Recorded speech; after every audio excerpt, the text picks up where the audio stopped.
नमस्कार दोस्तों, स्वागत है आप सभी का हमारे इस यूट्यूब चैनल में जिसका नाम है श्रीदास नेट। दोस्तों, छत्तीसगढ़ में संविदा के नए नियमों से खलबली मची हुई है और जो इसका ज़्यादा असर पड़ा है वो वर्कर्स विभागों में पड़ा है, क्योंकि यहाँ पर 50% जो पद है वो खाली हैं।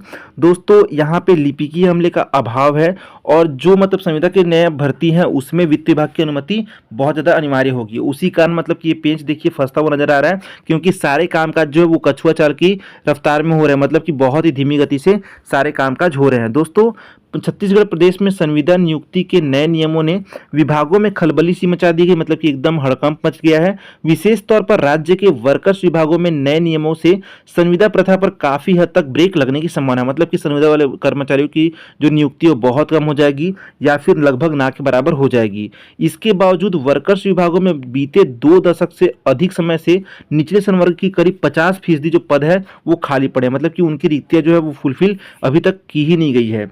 लंबे समय से भर्ती नहीं होने से इन विभागों में कामकाज का बोझ बढ़ने से काम की गति एकदम धीमी पड़ गई, मतलब कि कछुआ चाल में काम हो रहा है, आराम आराम से एकदम काम हो रहा है। जहां 1 साल में काम होता है वो 2 साल में हो रहा है, 2 साल का काम 4 साल में हो रहा है। दोस्तों, अब संविदा के लिए वित्त विभाग की अनुमति अनिवार्य होगी।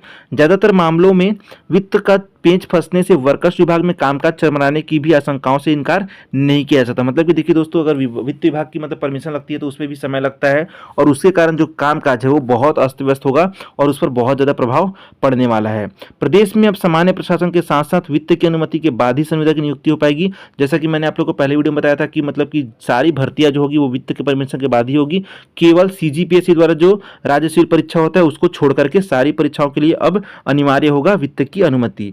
इसका सबसे ज्यादा असर जो है वो निर्माण विभाग पर पड़ना तय है। जल संसाधन, लोक निर्माण और लोक स्वास्थ्य यांत्रिकी विभाग में तृतीय और चतुर्थ वर्ग के ही करीब 50% पद जो है वो अभी तक खाली पड़े, जिसको फुलफिल नहीं किया गया है। जल संसाधन विभाग में नया सेटअप वर्ष 2002 में स्वीकृत किया गया है, लेकिन इसके अनुरूप भर्ती नहीं हो पाई, जिसके कारण उच्च पदों पर जरूरी सेवानिवृत्त अफसरों को संविदा मिलने से प्रशासनिक कामकाज में संबंधित फाइलें जो है वो धीमी गति से आगे बढ़ रही है। दोस्तों, इसके बावजूद मैदानी स्तर पर कामकाज पूरी तरह ठप, मतलब कि जो मैदानी इलाके हैं वहां पे कामकाज जो है पूरी तरह से अस्त व्यस्त है, कोई कामकाज नहीं हो पा रहा है, पूरी तरह से ठप है। इधर वर्कर्स विभागों के कार्यालयों में लिपिकीय संवर्ग की भारी कमी के चलते एक एक कर्मचारी के पास 3 से 4 कक्ष का प्रभार है। मतलब कि दोस्तों, एक जो कर्मचारी देखिए 3 से 4 कक्ष का जो प्रभार है वो लेकर के काम कर रहा है, जो मतलब कि वर्कलोड है जो बहुत ज्यादा है और इस कारण की काम की गति भी है वो जो बहुत धीमी पड़ चुकी है। दोस्तों, इससे भी कामकाज प्रभावित हो रहा है। इन विभागों में ज्यादातर कर्मचारी प्रथम श्रेणी के हैं।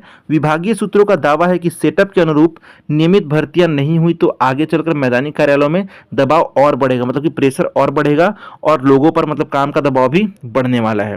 वर्तमान में ही 4 से 6 माह तक फाइलें लंबित पड़े रहने के हालात हैं। कर्मचारियों की लगातार सेवानिवृत्ति से पद रिक्त हो रहे हैं, मतलब कि जो कर्मचारी पहले से उसमें लगे हुए वो भी रिटायरमेंट हो रहे हैं और उससे भी वो जो पद है वो रिक्त हो रहे हैं। मतलब जितने व्यक्ति थे उनको तो भरा नहीं गया है, ऊपर जो रिटायरमेंट हो रहा है उसके बाद भी पोस्ट जो है वो खाली हो रहे हैं। इन पदों पर चुनिंदा लोगों को ही संविदा नियुक्ति मिल पाई है, जबकि बड़े पदों पर प्रभावशाली अफसर रसूख के दम पर ही कुर्सी नहीं छोड़ रहे हैं। मतलब कि दोस्तों देखिए, जो बड़े पद है वो मतलब छूट नहीं रहे हैं जितने भी हैं प्रभावशाली अफसर के कारण, और जो मतलब कि नीचे कर्मचारी वो खाली होते जा रहे हैं और उसकी पूर्तियां भी नहीं की जा रही है। दोस्तों, 3 विभाग मतलब जो है मेन सिंचाई, पीडब्ल्यूडी और पीएचई, तीनों विभागों में मैदानी अमला है ही नहीं बिल्कुल भी।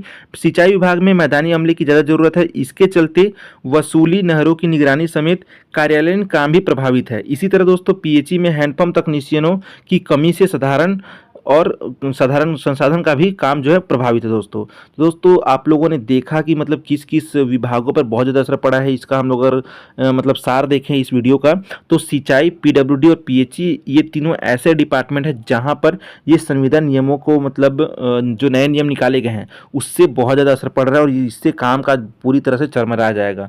ठीक है, तो देखिए दोस्तों, देखते हैं इसके लिए क्या विकल्प निकाला जाता है, क्या सोल्यूशन निकाला जाता है, ताकि जो मतलब कामकाज है वो बेहतर तरीके से हो सके और आगे मतलब कि आसानी से बढ़ सके और जितने भी समय अंतराल हो किसी भी चीज़ का, उसी समय अंतराल में वो चीज़ कंप्लीट हो सके। ठीक है दोस्तों, तो मैं आप लोग को वीडियो के माध्यम जरूर बताऊंगा कि इस पर क्या अपडेट आया है, इस पर विद्युत विभाग ने क्या कहा है, ताकि आप लोग इस चीज़ के रिगार्डिंग अवेयर रहे। ठीक है दोस्तों, तो दोस्तों मिलते हैं नए वीडियो में नए अपडेट के साथ। तब तक के लिए thanks for watching this video.